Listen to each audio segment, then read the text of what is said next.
আজি পালিগুৰিত অসম চৰকাৰৰ মহাত্মা গান্ধীৰ নেতৃত্বত অধীনত থকা ভাষিক উন্নয়ন বোৰ্ডৰ উদ্যোগত আৰু বেংগলী পৰিষদ অসমৰ সহযোগত পৰাক্ৰম দিৱস অৰ্থাৎ নেতাজী জন্ম জয়ন্তী আমি আজি পাতিছোঁ।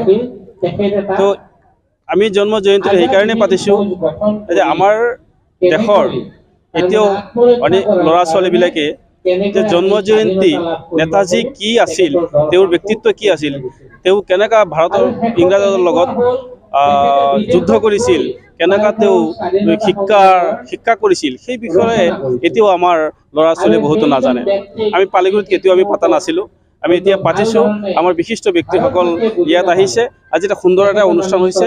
নেতাজী যিটো চিন্তা চৰ্চা, এই চিন্তা চৰ্চাটো যদি আমি সকলোৱে গ্ৰহণ কৰিব পাৰোঁ তেতিয়াহ'লে সঁচাকেই আমি অসম তথা ভাৰতক আমি আগুৱাই লৈ যাব পাৰিম। আৰু সেই উদ্দেশ্যে অসম চৰকাৰৰ অধীনত থকা ভাষিক সংখ্যালঘু উন্নয়ন বোৰ্ডে এই দিৱসটো পাতিছে। পৰাক্ৰম